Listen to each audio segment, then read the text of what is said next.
அடுத்த கட்டமாக முக்கியமான ஒரு பகுதி மதஹபுகளை பின்பற்றுவது சம்பந்தமான ஒரு முக்கியமான ஒரு பகுதி.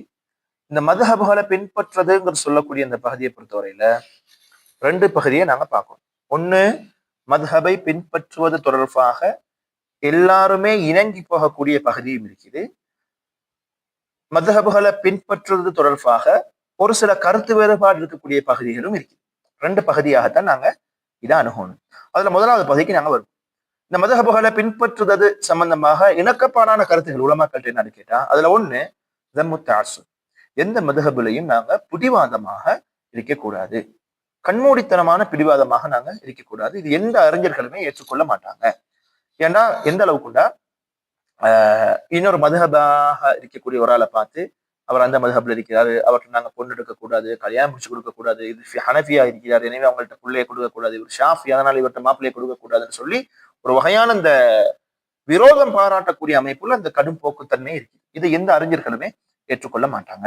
இரண்டாவது இணக்கப்பாடான ஒரு பகுதி என்னன்னா, 4 மதுஹபுகள் இருக்கிறத எல்லாருமே ஏற்றுக்கொள்வாங்க, எல்லோருமே அதை அங்கீகரிப்பாங்க.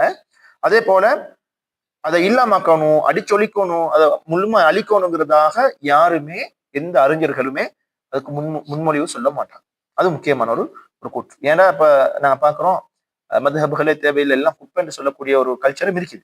அப்ப இதெல்லாமே ஒரு பிழையான உலமாக்களுடைய அந்த இணக்கப்பாடான கருத்துக்கு மாற்றமான கருத்துகள், பின்னால அறிவிலியாக இருக்கக்கூடிய செயல்பாடுகள் தான் இந்த மாதிரியான கருத்துக்கள்லாம் சொல்லக்கூடியவங்களாக இருக்கிறாங்க. மூணாவது இணக்கப்பாடான கருத்து என்னன்னா, ஒரு மதஹபை பின்பற்றக்கூடிய ஒரு ஆள் அல் முத்தமத்ஹிபு இதா பலக ருத்பத் அல் இஜ்திஹாத் வகாலஃப மத்ஹப இமாமிஹி லிருஜ்ஹானி கைரிஹி ஃபக்கத் அஹ்சன். நல்லா பார்க்கணும் என்னன்னா, ஒரு மதஹபை பின்பற்றக்கூடிய ஒருவர் ஆனால் இஜ்திஹாத் செய்யக்கூடிய ஒரு ஆய்வு செய்யக்கூடிய ஒரு தரத்தை அடைகிறாரு.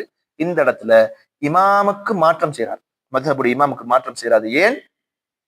இந்த கருத்தை விட வேறொரு கருத்து குர்ஆனுக்கு ஹதீஸுக்கு நெருக்கமாக இருக்கிறதுக்கு வாய்ப்பு இருக்குது, எனவே நான் மாறுறேன்னு சொல்லி மாறுறாருண்டா, அவருக்கு அந்த தகுதியும் தகைமையும் இருந்தா அவர் மாறுறாருன்னா அவர் நல்ல வேலை செஞ்சுக்கிறாருன்னு அர்த்தம். அந்த தகுதியும் தகைமையும் நாங்க வளர்த்து கொள்ளணும். அதுக்குரிய கட்டம், அதுக்குரிய காலப்பகுதி இந்த காலமானு கேட்டா வல்லாஹு அலம், அதுக்குரிய அந்த காலத்துல செலவழிச்சு இஜ்திஹாதுக்குரிய காலமாக செலவழிச்சு அவங்க ரொம்ப பயணம் செஞ்சு இது பண்ணினது எல்லாத்தையும் நாங்க பூரி செய்யும் பொழுது ரொம்ப ஒரு கீழ் மட்டத்துல தான். நாங்க எல்லாம் துல்லாபு இல்ம், ரொம்ப குறைந்த அறிவை சுமந்தவர்களாகத்தான் இது வரைக்கும் நாங்க வாழ்ந்து கொண்டிருக்கிறோம்.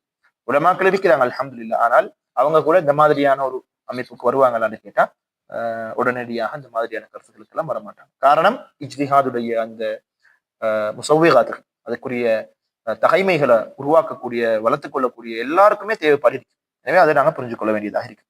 அடுத்தது இன்னொரு இணக்கப்பாடான கருத்து என்னன்னா, قبول التمذهب بمعنى التخرج على مدرسة فقهية أصولية مع العناية بالدليل والطلب الراجح. இதுல என்னண்டா, ஒரு மதுஹபை பின்பற்றுவதை அங்கீகரிக்க முடியும். எப்படின்னா, ஒரு ஆள் கட்டாயம் ஒரு ஃபிக்ஹ் படிக்கிறாருன்னா ஒரு ஃபிக்ஹ் முஹாமத் சார்ந்ததான் அவர் படிக்கும். இதுல உசூல் சார்ந்த விஷயத்திலையும் ஒரு உசூல் ஃபிக்ஹ் நாங்க எடுத்துக்கிட்டா அந்த ஃபிக்ஹ் எடுக்கிறதுக்குரிய அடிப்படை கலை சம்பந்தமான அறிவுல அதுலயும் கருத்து வேறுபாடு இருக்குது. அந்த அறிவை ஏதோ ஒரு அறிஞர் ஒரு மதஹப்ட பேர்ல தான் உருவாக்கி அவர் படிக்கணும், வெளியாகணும். ஆனால் அந்த இடத்துல இனாயா பித்தலீல், அவர் செய்யக்கூடிய செயல்பாட்டுக்கு தலீல் ரொம்ப தெளிவாக அவர் கையில் எடுத்திருக்கணும்.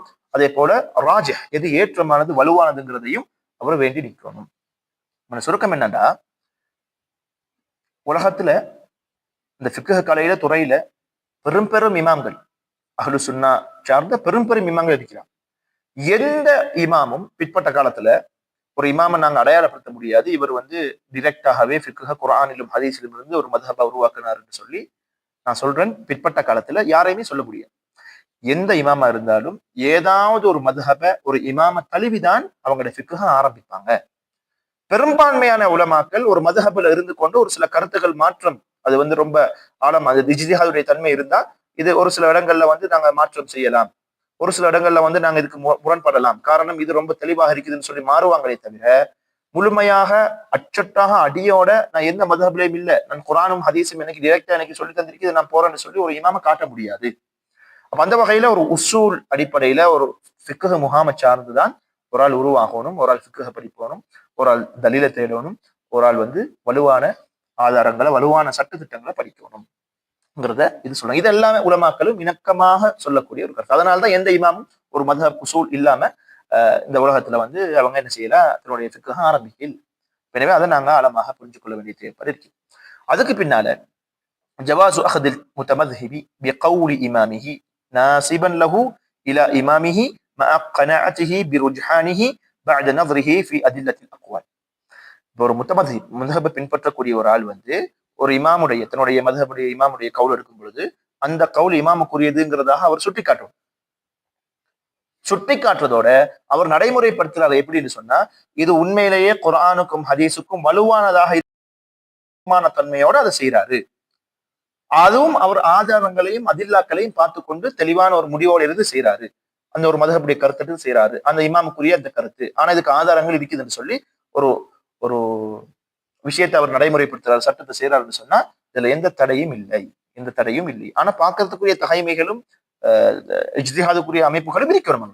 இல்லாம இருந்தாருன்னு சொன்னா அவர் ஒரு அவாமாக இருப்பாரு, அல்லது துல்லாப் இல்மாம் இருப்பாங்க. அவாம் அல்லது நோமலான துல்லாப் இல்மா பொறுத்தவரையில ஒரு ஆலிம்கிட்ட கேட்டுதான் சட்டங்களை பெற்றுக்கொள்ள வேண்டியதாக இருக்கும். எனவே அதை நாங்க ரொம்ப ஆழமாக புரிஞ்சு கொள்ள வேண்டியதாக இருக்கும். அடுத்ததாக நாங்க பார்க்க இருக்கக்கூடிய ஒரு முக்கியமான பகுதிதான் மத்ஹப்களை பின்பற்றுவது தொடர்பான அறிஞர்கள் மத்தியில காணப்படக்கூடிய கூற்று. அதுல முதலாவது குறிப்பாக இதை 3 பகுதிகளாக வச்சிருக்கிறாங்க. அல் மௌகிஃபு மின் அத்-தமத்ஹுபி, அது 3 பகுதியாக பார்க்கப்படும். அதுல ஒன்றுதான் இத்திஜாஹ் ஈஜாபு அத்-தமத்ஹுப், கட்டாயம் மத்ஹப்களை பின்பற்ற வேண்டும் என்று சொல்லக்கூடிய ஒரு கூற்று. இரண்டாவது கட்டம் இத்திஜாஹ் இபாஹத் அத்-தமத்ஹுப், அதாவது மத்ஹப்களை பின்பற்றுவது அனுமதிக்கப்பட்டது, அது முடியுமான ஒரு விஷயம் என்று சொல்லக்கூடிய ஒரு ஒரு கூற்று. இதுதான் பெரும்பான்மையான அறிஞர்களுடைய கூற்றாகவும் இருக்குது. மூன்றாவது பகுதி இத்திஜாஹு மன்இ தமத்ஹுப், மத்ஹப்களை பின்பற்றுவது கூடாது அப்படின்னு சொல்லக்கூடிய, அது ஹராம், அது தடை செய்யப்பட்டதுன்னு சொல்லக்கூடிய மூன்றாவது கூற்று.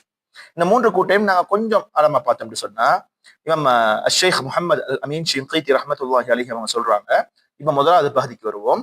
மத்ஹப்களை பின்பற்றுவது தொடர்பாக இமாம் அமீன் ஷின்கீத்தி ரஹ்மத்துல்லாஹி அலைஹி அவங்க சொல்லக்கூடிய கூற்று, முத்தஅখিরুல் உஸூலிய்யீன மின் ஜமீஇல் மதாஹிபி முத்தஃபிகூன குல்லுஹும் அலா வுஜூபிஹி, கட்டாயம் அதை பின்பற்ற வேண்டும் என்ற ஒரு நிலைப்பாட்டுல பிற்பட்ட மதுஹபு சார்ந்த மதுஹபுகள்ல உசூலை வைத்துக் கொண்டு மதுஹபுல் பயணிக்கக்கூடிய பிற்பட்ட அறிஞர்கள் அனைவருமே இதுல ஏகோபித்த ஒரு கருத்துல இருக்கிறாங்க என்று சொல்லி அந்த கூற்றை சொல்லியிருக்கிறாங்க. அப்ப இந்த கூற்றை அடிப்படையாக வச்சுதான் மதுஹப்களை பின்பற்றுவது அவசியம் என்று சொல்லக்கூடிய ஒரு கூற்றும் இருக்குது. இரண்டாவது கட்டம் என்னன்னு சொன்னா, அனுமதி இருக்குது, மதுஹப்களை பின்பற்றுவது அனுமதிக்கப்பட்டதுதான் என்று சொல்லக்கூடிய ஒரு கூற்று. அதுல இமாம் காதி அயால் ரஹ்மத்துல்லாஹி அலைஹி அவங்க சொல்லக்கூடிய கூற்று சொல்றாங்க, வகஅ இஜ்மாஉல் முஸ்லிமீன அலா இத்திபாஇஹிம் வ தர்ஸி மதாஹிபிஹிம், முஸ்லிம்களுடைய இஜ்மாவான, அதாவது ஏகோபித்த ஒரு விஷயம் என்னன்னு சொன்னா, மதுஹப்களை பின்பற்றுறது, மதுஹப்களை படிக்கிறதுங்கிறது அது ஒரு முடியுமான காரியம் தான், அதுல எந்த பிரச்சனையும் இல்லைன்னு சொல்ற விஷயத்துல இஜ்மா இருக்குதுன்னு சொல்லி காதி அய்யால் ரஹ்மத்துல்லாஹி அலைஹி அவங்க சொல்லியிருக்கிறாங்க. மற்றொரு கூற்று இருக்குது, 4 மதுஹப்களை பொறுத்தவரையில ஏதாவது ஒன்றை நாங்க அமல் செய்யறது அனுமதிக்கப்பட்டது என்று சொல்லக்கூடிய அறிஞர்களுடைய கூற்றும் இருக்குது. மற்றொரு கூற்று இருக்குது, இஜ்மா ஏற்கனவே சொல்லது போல அவங்களை பின்பற்றக்கூடிய விஷயத்துல இஜ்மாவான ஒரு கூற்று இருக்குது, முஸ்லிம்கள் மத்தியில் அது காணப்படுது, ஏகோபித்த ஒரு நிலைப்பாடாக இருக்குதுன்னு சொல்லி ஒரு சில அறிஞர்கள் சொல்லக்கூடிய கூற்றுகள். குறிப்பாக சொல்ல போனா மதுஹபை பின்பற்றது அனுமதிக்கப்பட்டது என்று சொல்லக்கூடியதுக்கு இஜ்மாவான கருத்துகள் இருக்குது என்று சொல்லி பல அறிஞர்கள் இப்படி சொல்றாங்க. மூன்றாவது கட்டம் மதுஹப்களை பின்பற்றுவது கூடாது என்று சொல்லக்கூடிய ஒரு கூற்று. இந்த கூற்றுக்கு ஒரு அடிக்கோடிட்டு கொண்டு வரக்கூடிய அறிஞர் கூற்று என்னன்னு சொன்னா, இப்னு ஹஸம் ரஹ்மத்துல்லாஹி அலைஹி அவங்களுடைய கூற்று.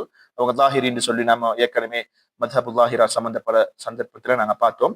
அவர் சொல்லக்கூடிய கூற்று பாருங்க, ஃபல்யஅலம் மன் அகத பிஜமீஇ கௌலி அபி ஹனீஃபா அவு பிஜமீஇ கௌலி மாலிக் அவு பிஜமீஇ கௌலி அஷ்ஷாஃபிஈ அவு பிஜமீஇ கௌலி அஹ்மத் மிம்மன் யதமக்கனு மினன் நத்ரி, அப்படி ஒரு பகுதியை அங்க இல்லாமக்கிட்டு தான் இந்த கூற்று வச்சிருக்கிறாங்க. அன்னஹு கத் ஹாலஃப இஜ்மாஅல் உம்மா, அவர் உம்மத்தினுடைய ஏகோபித்த கருத்துக்கு முரண்பட்டு காணப்படுகிறார், முரண்பட்டு விட்டார்னு சொல்லி ஒரு கூற்று சொல்றார். என்னண்டா, யாராவது இமாம் அபு ஹனீஃபாவுடைய முழு கூற்றையும் எடுக்கிறார்களா, அல்லது இமாம் ஷாஃபிஈட, இமாம் அஹ்மது, இமாம் மாலிக் முழு கூற்றையும் அவர் எடுத்து பின்பற்றார் என்று சொன்னா அவர் எப்படிப்பட்டவரா இருக்கிறாரு? பகுத்தறிந்து எது சரி எது பல ஆதாரமிக்கதா இல்லையாங்கிறதெல்லாம் பார்க்கறதுக்குரிய அமைப்பும் இருக்குது. மிம்மன் தமக்கனு நபர். அப்ப இஜ்திஹாது செய்யக்கூடிய ஒரு ஆற்றலும் இருக்கத்தக்கன முழுக்க முழுக்க ஏதாவது ஒன்னோட ஒன்றுபட்டு அதிலே முழுக்க அந்த கருத்தை எடுத்து நடக்கிறார் என்று சொன்னா அவர் இஜ்மாவுக்கு மாற்றம் செய்து விட்டார் என்று சொல்லக்கூடிய கருத்தை இமாம் இப்னு ஹஸம் ரஹ்மத்துல்லாஹி அலைஹி அவங்க சொல்றாங்க. அப்படின்னு சொன்னா இது சரியா பார்த்தா மதுஹபுகள் பின்பற்றக்கூடாது, அது ஹராம் அப்படின்னு பொதுவாக சொல்லுவது முடியாத ஒரு விஷயம். ஆனா இதுல கொண்டு வந்து இப்னு ஹஸம் அவருடைய கூற்றை கொண்டு வராங்க. என்னன்னா எங்களுக்கு சுருக்கமா விளங்கிக் கொள்ள முடியுமான ஒரு விஷயம் என்னன்னா, யாருக்காவது இஜ்திஹாது செய்யக்கூடிய ஆற்றல் இருந்து அதை பின்தள்ளி விட்டு கடும் போக்காக ஒரு மதுஹபுகளையே குந்தி கொண்டு அதுதான் முழுக்க முழுக்க ஹக்குன்னு சொல்லி இருக்கக்கூடிய ஒரு நிலைப்பாட்டை தான் இப்னு ஹஸம் ரஹ்மத்துல்லாஹி அலைஹி அவங்க விமர்சிச்சு சொல்லியிருக்கிறாங்க. இதை வந்து டிரெக்டாக மதுஹபுகள் எல்லாம் கூடாது, அது பின்பற்ற கூடாதுன்ற ஒரு கருத்துக்கு ஆதாரமாக எடுக்கலுமான்னு கேட்டா முடியாத ஒரு காரியம். ஏழுமானவர் இப்படியான செயல்பாட்டில் இருக்கக்கூடாது, அப்படி செஞ்சா இஜ்மாவுக்கு முரணா இருக்கிறார் சொல்லி இமாம் இப்னு ஹஸமுடைய கூற்று பொதுவாக மதுஹபு பின்பற்றுவது ஹராம், தடை என்று சொல்லக்கூடிய ஒரு கூற்றுக்கு ஆதாரமாக அமையாது. ஆனா அங்க ஒரு தெளிவுக்காக வேண்டி இப்படி பிரிச்சு வகைப்படுத்தி கொண்டு வந்திருக்கிறாங்க. அடுத்த கட்டம் என்னத்தை பார்க்க போறோம் அப்படின்னு சொன்னா, தற்காலத்துல இது அடுத்த தலைப்பு. அதுல தற்காலத்துல வந்து நம்மட ஃபிக்ஹ் துறைக்கு பங்கு வகிக்கக்கூடிய அமைப்புல ஒரு திட்டமாக இருக்கலாம், செயல்பாடாக இருக்கலாம், அல்லது இன்னொரு என்ன பல முயற்சிகளாக இருக்கலாம். இவைகள் வந்து நம்மட காலப்பகுதியில எப்படி இருக்குது, இதை பத்தின ஒரு முக்கியமான ஒரு குறிப்பாகத்தான் இந்த தலைப்பு இருக்க போகுது. அதுல இந்த காலத்துல இந்த ஃபிக்ஹ் துறைக்கு தொண்டு செய்யக்கூடிய அமைப்பை நாங்க பார்த்தோம்னு சொன்னா திபாஅத்துல் குத்புல் ஃபிக்ஹிய்யா, இமாம் ஷாஃபிஈ இருக்கிறார், 4 மதுஹப் ஆசிரியர்களுடைய முக்கியமான நூல்களாக இருக்கலாம், பிற்பட்ட காலத்துல வந்த அறிஞர்கள் அதை தொகுத்து வழங்கியதாக இருக்கலாம். எல்லாத்தையுமே ஏட்டளவுல இருந்து, அதாவது உம்முஹாத்துல் கிதாப்னு சொல்லுவாங்கன்னா அடிப்படை நூல்கள்ல இருந்து அது முழுக்க முழுக்க ததிவின் அதாவது திமாஆ செஞ்சு நிறைய பதிப்பகங்கள் வந்து அச்சிட்டு அந்த பதிப்பகங்கள் மூலமாக நிறைய நூல்கள் வந்து இந்த ஃபிக்ஹுக்கு தொண்டு நிறுவனம் அடிப்படையில சேவையாற்றிருக்கிறத நாங்க பார்க்கிறோம். எனவே புத்தகங்களை பிரதி செய்து பதிப்பகங்களாக பல பதிப்புகளை கொண்டு வந்து உருவாக்கி அந்த விஷயங்கள்லாம் செஞ்சதுல வந்து இந்த பதிப்பகங்களுடைய வகிபாகம் மிக பெருசுங்கிறத நாங்க புரிஞ்சு கொள்ள முடியும். அது முக்கியமான ஒரு பகுதி. இதெல்லாம் ஏன் வந்துச்சுன்னு சொன்னா, குறிப்பா சொல்ல போனா எல்லாமே அந்த கைத்தொழில் புரட்சியுடைய ஒரு தாக்கம், அதன் மூலமாக மிஷினரிஸ் வந்துச்சு, அதன் மூலமாக எங்களுக்கும் ஃபிக்ஹுடைய துறைக்கும் பெரிய ஒரு பங்காக அந்த கைத்தொழில் புரட்சியுடைய தாக்கம் இருக்குது, அதுல மாற்றமே இல்லை. அதன் மூலமாக பெரிய ஒரு விஷயத்தை நாங்க பெற்றுக்கொண்டோம். அடுத்தது நஷ்அத்து அல் மஜாமி அல் ஃபிக்ஹிய்யா, ரொம்ப பெரிய ஃபிக்ஹு சார்ந்த முழு கருத்து வேறுபாடுகள் ஆய்வுகள் எல்லாமே ஆராய்ந்து அதிலிருந்து முடிவெடுக்கக்கூடிய நிறுவனங்கள் உருவாச்சு. அதுல இருந்து ஃபத்துவாக்கள் வெளியிடக்கூடிய பெரும் பெரும் நிறுவனங்கள் உருவாகினதும் இந்த ஃபிக்ஹ் துறைக்கு மிகப்பெரிய ஒரு விஷயமா இருக்குது. அதுல உதாரணத்துக்கு 2 சொல்லுவாங்க. இஸ்லாமி, அந்த ஆர்கனைசேஷன் ஆஃப் இஸ்லாமிக் கோஆபரேஷன் சொல்லி அந்த பகுதி இருக்குது. ராபித்தத்துல் ஆலமில் இஸ்லாம், அது Islamic league, international Islamic league, இப்ப உங்களுக்கு தெரியும், பார்த்திருப்பீங்க. இதெல்லாமே வந்து ஃபிக்ஹுக்கும் தொண்டு செய்யக்கூடிய ஒரு அமைப்புல அமையப்பட்டிருக்கிறது ஒரு முக்கியமான ஒரு பகுதி. அடுத்த கட்டம் என்னண்டா, மௌசூஆத் ஃபிக்ஹிய்யா வந்து உருவாகுது.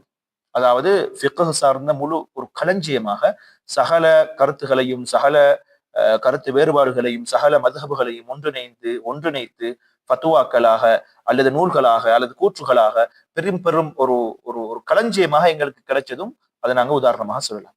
அதுக்கு உதாரணம் வந்து மௌசூஆ குவைத்தியான்னு சொல்லி குவைத்ல வெளியிடப்பட்ட ஒரு ஃபிக்ஹ் களஞ்சியம் சார்ந்த நூல். அதே போல இன்டர்நெட்ல நாம வந்து ஜாமிஉல் ஃபிக்ஹ்னு சொல்லக்கூடிய வெப்சைட் இருக்குது. இந்த மாதிரியான பகுதியை நாங்க சொல்லலாம். அடுத்தது வந்து துஹூர் அல் மஜல்லாத் அல் ஃபிக்ஹிய்யா, அதாவது ஃபிக்ஹுக்குண்டே மஜல்லாக்கள், சஞ்சிகைகள் உருவாகி மக்கள் மத்தியில அது பரப்பப்பட்டு அதுல நல்ல விஷயங்கள் எடுத்துக்கொண்டாங்க. இன்ஷா உல் மவாக்கி அல் ஃபிக்ஹிய்யா, ஃபிக்ஹ் அதாவது சட்டங்கள் ஃபத்துவாக்கள் தேடக்கூடிய அமைப்புல அல்லது ஃபிக்ஹ படிக்கக்கூடிய அமைப்புல நிறைய இன்டர்நெட்ல வந்து வெப்சைட்ஸ் இருக்கு. உதாரணத்துக்கு ஃபத்துவா தேர்வதுக்கு உலமாக்களுடைய கூற்றோட ஹிலாஃபுகளோட முகாரணா பண்ணி நிறைய விஷயங்கள் வெப்சைட்டுகள்ல போயிருக்குது. உதாரணத்துக்கு சொல்ல போனா மௌகி முனஜ்ஜித்னு சொல்லக்கூடிய இன்டர்நெட்ல நீங்க போய் பார்க்கலாம். இப்ப தமிழ் அமைப்பும் அல்ஹம்துலில்லாஹ்னு சொல்லி கிட்டத்தட்ட ஒரு 100 ஃபத்துவாக்குரிய அமைப்பும் அங்க அப்லோட் பண்ணப்பட்டிருக்கிறது. அதுக்குரிய காரணமும் ஷேக் அப்துல்லா ஒய்ஸ் மீசானி அவருடைய அந்த முயற்சியின் பிரகாரம் அவரோட சேர்ந்து நாங்க ஒரு சில 2-3 உலமாக்கள் சேர்ந்து அந்த ஃபத்துவாவை டிரான்ஸ்லேஷன் பண்ணக்கூடிய அமைப்பும் நடந்து கொண்டு இருக்குது. தமிழ்லையும் பெற்றுக்கொள்ளலாம். அப்ப அந்த மாதிரியான வெப்சைட் இருக்குது, இஸ்லாம் வெப் இருக்குது. இந்த மாதிரி நிறைய மிஸ்ர்ல ஃபத்தாவா மிஸ்ரியா இருக்குது. இந்த மாதிரி நிறைய அரபு நாடுகள்ல வந்து ஃபத்வா சார்ந்த அந்த அல்லது ஃபிக்ஹ் சார்ந்த விஷயங்களை பெற்றுக்கொள்வதற்குரிய ஒரு வழிவகைகளை உருவாக்கி வச்சிருக்கிறாங்க. அதே போல லுஹூர் ஒரு லுஹூர் தஅவ தஜ்தீத் ஃபி உசூல் ஃபிக்ஹ், உசூல் ஃபிக்ஹ்ல ஒரு ஒரு ஒரு கிரியேட்டிவா சில விஷயங்களை உருவாக்கணும் அப்படின்ற ஒரு வாதமும் உருவாகிச்சுது. இது கொஞ்சம் நாங்க விரிவா படிக்கணும். இப்ப இந்த கடைசியில இந்த பகுதிக்கு நாங்க வருவோம். அதுக்கு பின்னால கஸ்ரத்து நவாசில் ஃபிக்ஹிய்யா, ஃபிக்ஹ் சார்ந்த புதிய பிரச்சனைகள், சட்ட பிரச்சனைகள் உருவாக அதுக்குரிய ஃபத்வாக்களும் வெளியிடப்பட்டதை பார்க்கிறோம். இதுவும் கைத்தொழில் புரட்சியுடைய தாக்கத்தின் பிற்பாடு அதன் மூலமாக நிறைய அதாவது நிறைய விடயங்களை நாங்க சாதாரணமாக செஞ்சு கொண்டிருந்தது எல்லாமே ரொம்ப துரிதமாக செய்யக்கூடிய பல வாய்ப்புகள் வந்துச்சு.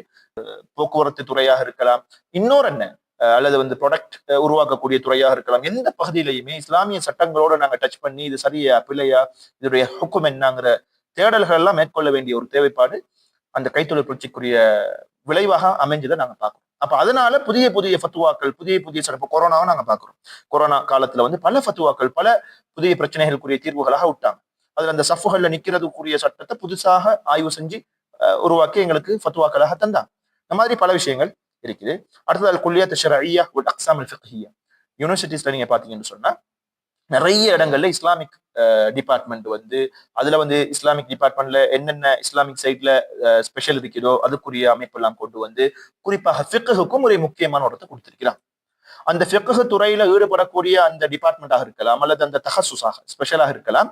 உள்ளுக்கு நீங்க போய் பாத்தீங்கன்னு சொன்னா அதுக்குரிய வெப்சைட்ல அல்லது அதுக்குரிய விதைகள் நீங்க பாத்தீங்கன்னு சொன்னா மாஸ்டர் டிகிரிக்கு, பிஹெச்டி டிகிரிக்கு பெரும் பெரும் ஆய்வுகளை சமர்ப்பிச்சு அந்த ஆய்வுகள் மக்கள் மத்தியில பார்வைக்காக வேண்டி இருக்கு.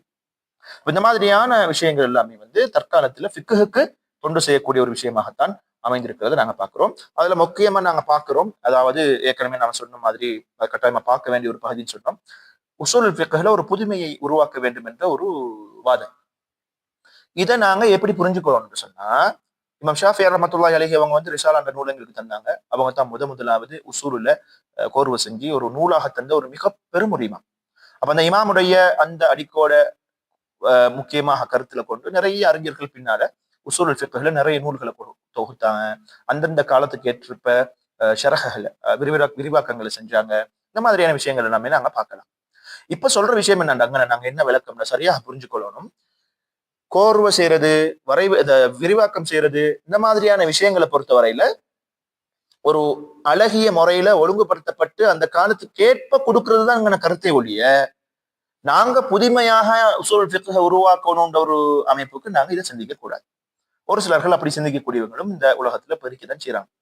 உசூல் ஃபிக்ஹ்ல இந்த அம்ருக்கு இப்படி ஒரு விஷயத்தை கொடுப்போம், இந்த நகைக்கு இப்படி ஒரு விளக்கத்தை கொடுப்போம்னு சொல்லி அவங்க சில வித்தியாசமான சிந்தனைக்கு தாக்கம் பெற்று அவங்க உதாரணத்துக்கு மகாசித் என்று சொல்லக்கூடிய மிக முக்கியமான இஸ்லாமிய ஷரீஅத்தினுடைய உன்னதமான நோக்கங்களை பிழையான முறையில பிரயோகிக்கக்கூடிய அமைப்புல பிரயோகிச்சு உசூலுல் ஃபிக்ஹையே நாங்க மாற்றணும்ன்ற அமைப்புல குரல் கொடுக்கக்கூடியவங்க உலகத்துல பெரும்பான்மையான பகுதியில இருக்கத்தான் செய்யறாங்க. இந்த மாதிரியான பிரச்சனைகளுக்கு நாங்க எப்பவுமே தலை கொடுக்க கூடாது. மாற்றமாக அல்ஹம்துலில்லாஹ் ஸலஃபு ஸாலிஹீன்கள் தொட்டு இந்த காலம் வரைக்கும் பெரும் பெரும் அறிஞர்கள் தனித்தனியாக பல விளக்கங்களையும் பல நூல்களையும் தந்திருக்கிறாங்க. எங்களுடைய காலத்துக்கு ஏற்ற மாதிரி நாங்க தொகுத்து அழகுபடுத்துறதுல இந்த பிரச்சனையும் இல்லை. அதுதான் இந்த புதுப்பித்தலுங்கிற ஒரு அமைப்புக்குள்ள வருமே தவிர நாங்க நினைக்கிற மாதிரி அடிப்படையை இல்லாம ஆக்கிட்டு உருவாக்குற கதையெல்லாம் நாங்க செய்ய முடியாது. உதாரணத்துக்கு நாம சொல்ல போனா மகாசித்ங்கிற சொல்லக்கூடிய இந்த பகுதியை ரொம்ப ஆழமாக தூக்கி பிடிப்பாங்க. அது முக்கியமான ஒரு பகுதி, அதுல மாற்றமே இல்லை. இமாம் ஷாத்திபி எல்லாருக்கும் தெரிஞ்ச ஒரு இமாம். இமாம் ஷாத்திபி ரஹ்மத்துல்லாஹி அலைஹி அவங்க அல் முவாஃபகாத்னு சொல்லக்கூடிய நூல்ல அங்க மகாசிது சம்பந்தமா பேசுறாங்க. உஹ்ரவியா துனியவியான்னு சொல்லி பேசுறாங்க. அந்த நூல் சம்டைம் உங்களுக்கு கிடைக்கலாம். அது கொஞ்சம் பெரிய, அதாவது கொஞ்சம் இந்த உசூலுல் ஃபிக்ஹோட நிறைய ஆழமான தொடர்புடையவங்க அதை படிக்க வேண்டிய ஒரு நூல். முப்ததி ஆரம்பமான இவங்க அது படிக்கக்கூடிய ஒரு நூலான்னு கேட்டா இல்ல, அது கொஞ்சம் டீப்பாக படிக்க வேண்டியது. நானும் சில பகுதிகள் படிச்சிருக்கிறேன், பார்த்திருக்கிறேன். மாஷா அல்லாஹ்னு சொல்லி பெரிய ஒரு பொக்கிஷம். அந்த முவாஃபகாத்னு சொல்லக்கூடிய அந்த நூல் தனிப்பட்ட ரீதியில மகாசிதுக்குன்னு சொல்லியே உருவாக்கப்பட்ட நூல். இதுக்கு முன்னால் அறிஞர்கள் மகாசிதை பத்தி பேசலையான்னு கேட்டா உசூலுல் ஃபிக்ஹ்ங்கிற ஒரு பகுதிக்கு அதை பேசிக்கொண்டுதான் எழுதியிருக்கிறாங்க. தனிப்பட்ட ரீதியில ஒரு நூல்ல பேசினாங்களான்னு கேட்டா இல்ல. ஆனா இஸ்ஸிபின் அப்துல் சலாம் ரஹ்மத்துல்லாஹி அலைஹி அவங்க தனிப்பகுதியில அவங்களோட நூல்ல உசூல் ஃபிக்ஹ் பேசும்பொழுது பேசியிருக்கிறாங்க. ஆனா இது ஒரு தனி கலையாக, தனி நூலாக இமாம் ஷாத்திபி ரஹ்மத்துல்லாஹி அலைஹி அவங்க முவாஃபகாத்னு சொல்ற நூல்ல பேசியிருக்கிறாங்க. இப்பேற்பட்ட அந்த இமாமுக்கு அல் இஅ்திஸாம்னு சொல்லக்கூடிய அந்த பித்ஆ சம்பந்தப்பட்ட புதுமையான விஷயங்களை மார்க்கத்துல இபாதத்தாக கொண்டு வரக்கூடியவங்க, இவங்களோட நாங்க எப்படி நடக்கணும், அதை எப்படி அணுகணுங்கிற அமைப்புல ஒரு முக்கியமான நூலையும் எழுதியிருக்கிறாங்க. இதே இமாம் ஷாத்திபி மகாசித் பத்திய பேசி அந்த ஷாத்திபி ரஹ்மத்துல்லாஹி அலைஹி அவங்க ஒரு மாலிகி மதுஹபாக இருந்திருக்கிறாங்க. கடும் போக்காக மும்முரமாக ஈடுபடுற ஒரு ஆளாக அல்ல. ஒரு மதுஹப்ல அவங்க வளர்ந்தது மாலிக் மதுஹப்ல. அவங்களோட ஃபத்வாக்கள் கூட மாலிக் மதுஹபுகளோட ஒட்டி தான் போகும். எனவே சலஃபு சாலிஹிங்களுக்கு மிக முக்கியத்துவம் கொடுத்திருக்கிறாங்க. மகாசித் சம்பந்தமா தெளிவாக சலஃபு சாலிஹினுடைய இஜ்திஹாதுக்கு முக்கியத்துவம் செலுத்தியே அவங்க நிறைய பேசியிருக்கிறாங்க. இப்படியான பகுதியில இந்த இவன் ஷாத்திபி மக்காசித் பேசியிருக்கிறான்னு சொல்லி மக்காசிதிய சிந்தனையை பிழையான முறையில புரிஞ்சு கொண்டு இவன் ஷாத்திபிக்கு முரணான அமைப்புல கூட மக்காசிதிய சிந்தனையை பிரயோகிக்கக்கூடியவங்க, அவங்களோட பாட்டுல பயன்படுத்தக்கூடியவங்க இருக்கிறாங்க. ஆனா அங்க எழுத்துசாண்ட கிதாப்ல பார்த்தோம்னு சொன்னா இவங்க எதெல்லாம் ஒரு சிலர்கள் மக்காசித்னு சொல்லி கொண்டு வராங்களோ அதெல்லாம் கூடாதுன்ற அமைப்புல சுட்டி காட்டின நூல் இமாம் ஷாத்திபியில அலி அத்திசாம் சொல்லக்கூடிய நூல். மிகப்பெரிய ஒரு பொக்கிஷன். எனவே அதை நாங்க தெளிவாக புரிஞ்சுக்கிறோம். இந்த புதுமையாக உருவாக்குற விஷயம் சொன்னாங்கன்னா முக்கியமான விஷயம் என்னன்னா அதுல நாங்க உலமாக்கள் கோர்வை செஞ்சு தாரத்துல, அதை ஒழுங்குபடுத்தி தாரத்துல, தர்த்தீப் பண்ணி தாரத்துல, அல்லது அவங்கள்ட்ட இருக்கக்கூடிய மாலூமாத்களை அந்த அடிப்படை விஷயங்களோட சேர்க்கறதுல, கூட்டுறதுல, குறைக்கிறதுல, இந்த மாதிரியான அமைப்புல தான் இந்த தஅவா அத்-தஜ்தீத் ஃபி உஸூல் ஃபிக்ஹ் அமைய பெறுங்கிறத நாங்க புரிஞ்சு கொள்ளணும். இதை நாங்க பார்த்தோம். தற்காலத்துல ஃபிக்ஹுக்கு தொண்டு செய்யக்கூடிய, பங்கு வகிக்கக்கூடிய முக்கியமான பகுதிகள் அமைப்புல நாங்க பார்த்தோம். அடுத்த ஒரு முக்கியமான பகுதி என்னன்னு சொன்னா, இதுக்கு முன்னுக்கு படிச்சதோட தொடர்பு படுறதுதான் ஃபிக்ஹ் முகாம்கள். ஏற்கனவே நாங்க பார்த்தோம் ஃபிக்ஹ் முகாம்கள், அது ஃபிக்ஹ் சிந்தனை கூடங்களை பொறுத்தவரையில நம்ம ஈராக் ஹிஜாஸ் கூஃபான்னு சொல்லி பார்த்தோம். அதாவது ஹிஜாஸ் மக்கா மதீனா, கூஃபாண்டா ஈராக் வரும் பார்த்தோம். இதுல தாக்கத்தை நீங்க ஆழமாக புரிஞ்சு கொள்ள வேண்டிய ஒரு தேவைப்பாடும் இருக்குது. பின்னால வரக்கூடிய இந்த கருத்து வேறுபாடான விஷயங்கள் எல்லாமே அதுல இருந்து நாங்க புரிஞ்சு கொள்ள முடியும். அதுல நாம இப்ப பார்க்க போறது அந்த ஃபிக்ஹ் முகாம்கள் என்னென்ன சிந்தனை போக்குல எந்தெந்த விஷயங்கள்ல கையாண்டிருக்கிறாங்க, மன்ஹஜ், அவங்களோட வழிமுறை என்ன, ஒரு ஃபிக்ஹ் சார்ந்த சட்டத்தை அணுகிறதுக்கு அவங்களோட வழிமுறை என்னங்கிற ஒரு விஷயத்தை நாங்க பார்க்க போறோம். அதுல 4 பகுதிகளை இங்க கொண்டு வந்திருக்கிறாங்க. 4 பகுதிகள்ல முதலாவது அஹ்லுல் ஹதீஸ், அடுத்தது அஹ்லுர் ரஅய், அடுத்தது அல்-லாஹிரியா, அடுத்தது அல் மத்ரஸா அக்லியா. இந்த 4 பகுதியில கொண்டு வராங்க. மத்ரஸா அக்லியா பொறுத்தவரையில முக்கியமான பகுதியா கருதப்படுதான்னு கேட்டா இல்ல. அது ஒரு முஅ்தஸிலா அந்த அமைப்புல அந்த சிந்தனையில தாக்கம் பெற்று வந்த ஒரு மன்ஹஜ், ஒரு வழிமுறை. அதை நாங்க ஒரு கல்விக்காக வேண்டி நாங்க படிக்கிறோமே தவிர அது ஒரு முக்கியத்துவம் பெற்ற ஒரு அமைப்பு அப்படின்னு சொல்லி நாங்க அந்த சிந்தனையை, அந்த முகாமை பார்க்கறது இல்லை. அதுல தாக்கங்கள் நம்ம காலத்திலையும் இந்திய, தமிழ்நாடு போன்ற பகுதிகளில், இலங்கையில எல்லாம் இருக்குது. அதோட விளைவு இன்னும் இருக்குது. ஆனால் அதை நாங்க ஒரு முக்கியமான ஒரு பகுதியாக கருத முடியாதுங்கிறது தான் உலமாக்களுடைய கருத்தாக இருக்குது. அதுல இப்ப 4ல முதலாவது அஹ்லுல் ஹதீஸ். அஹ்லுல் ஹதீஸ் யாரு? நம்ம ஏற்கனவே படிச்சதை கொஞ்சம் ரீகலெக்ட் பண்ணி பார்த்தோம்னா, மக்காவுல மதீனாவுல இருக்கிறவங்க அஹ்லுல் ஹதீஸுக்கு ரொம்ப நெருக்கமா இருப்பாங்க, அல்லது அஹ்லுல் ஹதீஸ்ங்கிறது அவங்க தான். ஏண்டா ரசூலுல்லாஹ்வுடைய அந்த மறைவுக்கு பின்னால ஹதீஸ்களுடைய ரொம்ப நெருக்கமான பகுதி மதீனாவுல, அடுத்தது மக்காவுல இருந்துச்சு. எனவே இந்த 2 சாரார அஹ்லுல் ஹதீஸ்னு சொல்லுவாங்க. அஹ்லுர் ரஅய்ன்னு ஏன் சொல்றாங்கடா? 2வது கட்டம் அஹ்லுர் ரஅய், அதாவது அபிப்பிராய ரீதியாக ஃபிக்ஹுகளை அவங்க இஜ்திஹாத் செஞ்சு அணுகி கருத்து சொல்லுவாங்க. இவங்களுக்கு மக்காவுல மதீனாவுல ஹதீஸ் எப்படி கிடைச்சதோ அதே அமைப்புல கிடைச்சிருக்குமான்னு கேட்டா இல்ல. அவங்க இல்லாத பகுதிக்கு இஜ்திஹாதாத்துகள் செய்து கியாசுகள் எடுத்து இப்படித்தான் சட்டத்தை என்ன செய்வாங்க, தீர்ப்பா செலுத்துவாங்க. இது ஆரம்ப பாதி. அதுல பிழையாகவும் இருக்கலாம், சரியாகவும் இருக்கலாம். அந்த பிழைக்கு அவங்களுக்கு தண்டனை கிடைக்குமா, குற்றமான்னு கேட்டா ஒருபோதும் குற்றம் இல்லை. அவங்களுக்கு கிடைத்ததை வச்சு அந்த ஃபத்துவாக்களையும் தீர்ப்புகளையும் கொடுத்திருக்கிறாங்க. அதனால்தான் ஹனஃபி மதுஹப் சம்டைம் சிலவங்க மதுஹப் ரஅய்ன்னு சொல்லுவாங்க. எனவே பெரும்பான்மையான அறிஞர்கள் அஹ்லுல் ஹதீஸ் தான் சொல்லுவாங்க. ஆனா இப்ப அஹ்லுர் ரஅய்ங்கிறவங்க அந்த ஈராக்ல, கூஃபாவுல வாழ்ந்த பகுதியில அப்படியோ பின்னுக்கு வந்தவங்க அப்படியோ என்ன செய்யறாங்கன்னா அந்த அஹ்லுர் ரஅய் அமைப்புக்குள்ள கேட்டகரிக்குள்ள வராங்க. இவங்க எல்லாமே அஹ்லு சுன்னா வல் ஜமாஅவை சார்ந்த மிக பெரும் அறிஞர்கள்ங்கிறதுல மாற்று கருத்து இல்லை. அஹ்லுல் ஹதீஸ்ல உள்ள ஸ்பெஷல் என்னன்னு சொன்னா, அவங்க ஹதீஸை தான் ரொம்ப உன்னிப்பா கவனிப்பாங்க, சஹாபாக்களுடைய ஆசார்களை கவனிப்பாங்க. கியாஸ் போன்ற பகுதி, அதாவது விளக்கங்கள், அதுல மஃஹூம்கள், அதுல மஅகூல்கள், இதெல்லாமே ஹதீஸ்ல இருந்து அவங்க எடுப்பாங்க. எடுத்தாலும் கூட 2ஆம் கட்டமாகத்தான் வச்சுக்கொள்வாங்க. ஏன்னா அவங்களுக்கு ஒரு பிரச்சனைக்கு டிரெக்டா ஹதீஸ் இருக்கும், அதுவும் சஹீஹான இஸ்னாதோட ஹதீஸ் இருக்கும். உடனே என்ன செய்வாங்க, அமல்படுத்துவாங்க. நான் சொல்றேன் ஆரம்ப பகுதி அமல்படுத்துவாங்க. 2வது, எப்பவுமே ஒரு விளக்கம் இருக்குதுன்னு அந்த விளக்கத்தை தாண்டி ஹதீஸை முற்படுத்துவாங்க. கருத்து இஜ்திஹாதாத்துகள் செய்து ஒரு விளக்கம் எடுக்க வசதி இருந்தாலும் கூட அதை தாண்டி ஹதீஸ் ஒரு கருத்தை சொல்லக்குள்ள அந்த ஹதீஸ்லயே அவங்க நின்று கொள்ளுவாங்க. ஆஹாதான ஹதீசன் முத்தவாத்திர் ஆஹாத் படிச்சிருப்பீங்க. ஆஹாதுன்னு சொன்னா ஒரு ஆள், அந்த ஒவ்வொரு தபக்காவிலையும் ஒரு ஆள் இருப்பாங்க, அல்லது 2 பேர் இருப்பாங்க, 3 பேர் இருப்பாங்க. பெரும்பாலும் இதுல ஒரு ஆளை கருதப்படுறதுன்னு சொல்றாங்க உலமாக்கள். அப்ப ஒரு ஆள் ஒவ்வொரு தபக்காவிலும் இருந்து வரக்கூடிய அந்த செய்தியை பொறுத்தவரை, அதாவது ஒரு ஆள் ஹதீஸ் கொண்டு வராருன்னா அவர் மட்டும்தான் கொண்டு வராருன்னு சொன்னா அந்த ஹதீஸையும் எடுத்து சஹீ என்று சொன்னா அமல் செய்யக்கூடிய, நடைமுறைப்படுத்தக்கூடிய பகுதி தான் இந்த அஹ்லுல் ஹதீஸ்னு சொல்லக்கூடிய பகுதி. அஹ்லுர் ரஇ, ரஇயை பொறுத்தவரையில இவங்க ஹதீஸை காட்டிலும் அந்த ஒரு சில விஷயங்கள் குர்ஆனிய வசனங்களை வச்சு ஆய்வு செய்து கருத்தியல் ரீதியாக அல்லது கியாஸ் ரீதியாக சட்டத்திட்டங்களை அமல்படுத்துறதுல மும்முரமா இருப்பாங்க. ஏன்னா அவங்களுக்கு ஹதீஸ் கிடைச்சது குறவு. ஹதீஸ் வானா தூக்கி பின்னுக்கு போடுவோம் அமைப்பில்ல, ஹதீஸுடைய அந்த எண்ணிக்கை அவங்களுக்கு குறவுங்கிறதால, அல்லது கிடைச்சாலும் அந்த இஸ்னாதுல 1008 பிரச்சனை இருக்கிறதால அது அப்படியோ வச்சுட்டு என்ன செய்வாங்கன்னு சொன்னா விளக்கங்களையும் கியாசுகளையும் உட்படுத்தி இஜ்திஹாத் செய்து சட்டங்களை எடுப்பாங்க. அதே போல கியாஸ், அந்த மஃபூமுகள், அடுத்தது அந்த மாக்கூல்கள், இதுக்கு முக்கியத்துவம் கொடுப்பாங்க ஹதீஸை காட்டிலும். உதாரணத்துக்கு சஹீஹான ஹதீஸ் எடுத்துருவாங்க.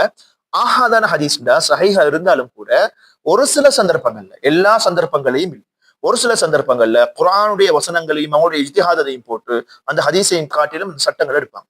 ஆஹாதான ஹதீஸ் எடுக்கிறதுக்கு அவங்களுக்கு ஏற்றுக்கொள்றதுக்குரிய ஒரு சில நிபந்தனைகளும் அங்க ரொம்ப ஸ்ட்ராங்கா இருக்கும். மக்காவுல மதீனாவுல ஹதீஸ் எடுக்கிறதுக்குரிய அந்த கெப்பாசிட்டி இவங்களுக்கு இல்லை.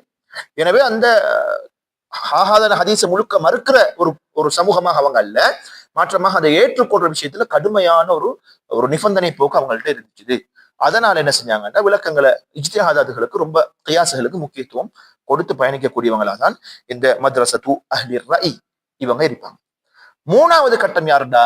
லாஹிரியா. லாஹிரியாவை பொறுத்தவரையில இவங்க ஹதீஸ்ல அல்லது குர்ஆனிய வசனங்கள்ல மேலோட்டமாக வரக்கூடியதோட நின்றுவாங்க. லாஹிரிய மதஹபை பொறுத்தவரையில இது முக்கியமான மதஹபான்னு கேட்டா இல்ல. அறிஞர்கள் ஒரு சிலர்கள் ஃபிக்ஹ் சார்ந்த அமைப்புல, அகீதா சார்ந்த ஃபிக்ஹ் சார்ந்த அமைப்புல பித்ஆவான ஒரு மன்ஹஜ்னு சொல்லி கூட விமர்சிச்சிருக்கிறாங்க. இந்த வழிமுறையை போல இந்த வழிமுறை சரியான ஒரு வழிமுறை இல்லைன்னு சொல்லி பல விமர்சனங்கள் லாஹிரிய மதஹபுக்கு இருக்கத்தான் செய்து. இருந்தாலும் அது இந்த லாஹிரிய மதஹபுக்கு முக்கியமான ஒரு ஆளாக கருதப்படக்கூடிய அபு தாவூத் லாஹிரி ரஹ்மத்துல்லாஹி அலைஹி அவங்க, இவங்களை பொறுத்தவரையில மிக முக்கியமான ஒரு இமாம். இவங்க கியாஸை பொறுத்தவரையில ஜலியை ஏற்றுக்கொள்வாங்க, ஹஃபியும் இருப்பாங்க. ஜலின்னு சொன்னா நேரடியானது, ஹஃபின்னு சொன்னா ரொம்ப ஆழமாக நாங்கள மூளையை போட்டு சிந்திச்சு உருவாக்கக்கூடிய ஒரு வழக்கம். இதை மறுப்பாங்க. ஜலின்னு சொன்னா அல்லாஹ் குர்ஆன்ல சொல்றான், உங்களோட தாய் தந்தைகளுக்கு வலா தகுல்லஹுமா உஃபின், சீன வார்த்தை பாய்க்க கூடாதுன்னு சொல்லி அல்லாஹ் சொல்றான். அவங்களுக்கு அடிக்க கூடாதுங்கிறது ஒட்டோவா விளங்கக்கூடியது. இதை கியாஸ் ஜலின்னு சொல்லுவாங்க. இதே ரொம்ப ஆழமாக உள்ளுக்க போயிட்டு விளக்கத்தை எடுத்து கஷ்டப்படணும்னு கேட்டா அது தேவையில்லைன்னு மறுக்கக்கூடியவர் தான் அபு தாவூத் லாஹிரி ரஹ்மத்துல்லாஹி அலைஹி அவங்க. இவங்களுக்கு பின்னால அது வளர இல்லை. காரணம், இவங்களுக்கு ஒரு மதுஹப் நம்ம ஏற்கனவே படிச்ச மாதிரி முக்கியமான நூலாக அப்படி இப்படின்னு சொல்லி ஒண்ணும் இல்லை. இப்னு ஹஸம் ரஹ்மத்துல்லாஹி அலைஹி அவங்க ஒரு லாஹிரின்னு சொல்றாங்க. ஆனாலும் அவர் ஒரு தனிப்பட்ட இமாமாகத்தான் கருதப்படுறாரு. அவர் பின்னால இமாம் தாவூத் லாஹிரி போன்ற ஒரு சில மன்ஹஜ் எடுத்தாலும் கூட முழுமையாக அவங்க கியாஸ எடுக்காத ஒரு சூழ்நிலை தான் அவங்கள்ட்டையும் காணப்படுது. ஆனா 2 பேருமே முக்கியமான ஒரு இமாம், முக்கியமான அறிஞர்கள், அதுல எந்த மாற்று கருத்தும் இல்லை. அவங்களோட மன்ஹஜ்ல ஒரு சில தவறுகளும் பிழைகளும் நிகழ்ந்திருக்கிறதாகத்தான் அவங்களுக்கு பின்னால வந்தவங்க விமர்சிச்சிருக்கிறாங்க. எனவே அஹ்லுஸ் சுன்னாவை சார்ந்த அறிஞர்கள். எனவே எப்படி இருந்தாலும் இவங்க எல்லாருமே ஒரு முக்கியமான அறிஞர்களாக கருதப்படுறாங்க. இவங்க எப்பவுமே நான் சொன்ன மாதிரி குர்ஆன்ல ஹதீஸ்ல அதோட மன்தூக், அதாவது என்ன அங்க விஷயம் அதுல நின்று கொள்வாங்க. மஃபூமுக்கு மஅகூலுக்கு ரொம்ப ஆழமாக போயிட்டு தேட மாட்டாங்க. இன்னொரு விஷயம் அவங்கள்ட்ட ஒரு ஒரு ஒரு சட்டம் குர்ஆன்லயோ ஹதீஸ்லயோ அவங்க படிக்கிறாங்கன்னா எது சட்டமோ அதோட நின்று கொள்வாங்க. ஓவரான விளக்கங்கள், அதுக்கு மாற்றமான விளக்கங்கள்னு சொல்லி கஷ்டப்பட மாட்டாங்க. அந்த மாதிரியான பிரச்சனை வரும் பொழுது அல் இஸ்திஸ்ஹாப்னு சொல்லக்கூடிய ஒரு சட்டம் இருக்குது அவங்கள்ட்ட. அதாவது அடிப்படையில குர்ஆனும் ஹதீஸும் டைரக்டாக வராத எந்த விஷயமாக இருந்தாலும் அது அனுமதிக்கப்பட்டதுங்கிற ஒரு காயிதாண்ட அடிப்படையில இஸ்திஸ்ஹாப்னு சொல்லுவாங்க. அந்த அடிப்படையில இவங்க ஃபிக்ஹ்ல இந்த ரொம்ப ஆழமாக போய் அதுக்குரிய கருத்து என்ன, விளக்கம் என்னன்னு சொல்லி எடுத்து கஷ்டப்பட மாட்டாங்க. குர்ஆன்லயும் ஹதீஸ்லயும் எடுப்பாங்க. அதை தாண்டி அவங்களுக்கு புதிய ஒரு சட்ட பிரச்சனை இருக்குதுன்னு சொன்னா அந்த சட்ட பிரச்சனையை அணுகிறதுக்கு இஸ்திஸ்ஹாப்னு சொல்லக்கூடிய அந்த காயிதாவை கையில் எடுப்பாங்க, அந்த உசூலை கையில் எடுப்பாங்க. எடுத்து இந்த அடிப்படையில எல்லாமே அனுமதிக்கப்பட்டது தானே, எனவே நாங்க அது அனுமதிக்கப்பட்டதுன்னு ஒரு தீர்வுக்கு பெறுவாங்க. இதுதான் லாஹிரி மதுஹப்ல விஷயமாக கருதப்படுது. அடுத்தது அல் மதரசா அல் அக்லியா, ரொம்ப மூளைக்கு ரொம்ப ஆழமாக இடம் கொடுத்த ஒரு சமூகம். இதுக்கு காரணம் முஅ்தஸிலாக்கள் அவங்களுடைய சிந்தனை அவங்களும் தான். அதுக்கு என்ன காரணம்னு கேட்டா கிரேக்க தத்துவ நூட்கள் வந்து மொழிபெயர்க்கப்பட்டு அதனுடைய நிறைய தத்துவங்கள் வந்து இவங்களுக்கு ரொம்ப ஒரு இன்ஃப்ளூயன்ஸ் பண்ணி ஏற்படுத்தி விளைவுகள், அந்த விளைவுகளின் அடிப்படையில இவங்க மூளைக்கு ரொம்பவே ஆழமாக சிந்தனையை கொடுத்து குரானையும் ஹதீஸையும் பின்னால வைக்கக்கூடிய அல்லது அதுக்கு வேற மாற்று விளக்கங்களை கொடுக்கக்கூடிய அமைப்புக்கு அவங்க சிந்திக்க தொடங்கினாங்க. இது முற்று முழுதாக எந்த இடத்திலையுமே எந்த அறிஞர்களும் அங்கீகரிக்காத ஒரு வழிமுறையாகத்தான் இருக்குது. ஏன்னா அவங்க சொல்லுவாங்க அது சஹரா, அது பாலைவனத்துல வந்து ஒரு சட்டம், அதை நாங்க புதுசா எடுக்கணும், அப்படி எடுக்கணும், இப்படி எடுக்கணும்னு சொல்லி 1008 மக்காசுதுகளையும் போட்டு பேசக்கூடிய ஒரு ஒரு ஒரு கொள்கை உள்ளவங்க தான் இந்த மதரசா அக்லியான்னு சொல்லக்கூடிய சிந்தனை, அதாவது சிந்தனையை மையமாக கொண்ட சிந்தனை முகாம் அப்படியான ஒரு அமைப்புல தான் இவங்க இருக்கிறாங்க. இவங்க ஹதீஸ்களை ரொம்ப பொடுபோக்கா தான் அணுகுவாங்க. குறிப்பா அதுவும் மகாதன ஹதீஸ் எல்லாம் கிடைச்சிட்டுன்னு சொன்னா கணக்கே எடுக்க மாட்டாங்க. ஹதீஸுடைய அந்த தன்மையை ரொம்ப குறைச்சு மதிப்பிடுவாங்க. ஹதீஸினுடைய அந்த கலை தூய்மையாக அந்த இஸ்னாது அந்த இத விஷயத்தை நம்ம ரொம்ப பகுப்பாய்வு செஞ்சு எடுக்கிற அந்த கலையை துச்சமாக சில இடங்கள்ல மதிப்பாங்க. இந்த மாதிரியான தன்மை கொண்டவங்க தான். அதே போல அந்த மஸ்லஹா, அதாவது பொது நலனை எப்பவுமே மேல வச்சுக்கிட்டு குரானையும் ஹதீஸையும் பின்னால வச்சுக்கிட்டு தான் பார்த்து கொண்டிருப்பாங்க. எப்பவுமே பொதுநலன், அதாவது சுருக்கம் என்னன்னா உசூல் ஃபிக்ஹ்ல ஆழமான அடிப்படை அறிவு இல்லாம பின்னால வந்தவங்களை நான் சொல்றேன். ஒரு சில ஒரு காமன் சென்ஸ்ல நாங்க யோசிச்சு கொள்வோம்னு சொல்லி சர்வதேச சட்ட அமைப்புல உள்ள அந்த மஸ்லஹாவெல்லாம் எடுத்து அந்த மாதிரி தான் குரானை இவங்க அணுகுவாங்க. இவங்களோட மூளைக்கு தான் முக்கியத்துவம் செலுத்துவாங்க. இது வந்து ஒரு பிழையான ஒரு அணுகுமுறை. இதை நாங்க எந்த சந்தர்ப்பத்திலையுமே அனுமதிக்க முடியாத ஒரு வழிமுறை. இது தெரிஞ்சு கொள்றதுக்காக வேண்டி இங்க கொண்டு வந்திருக்கிறாங்க.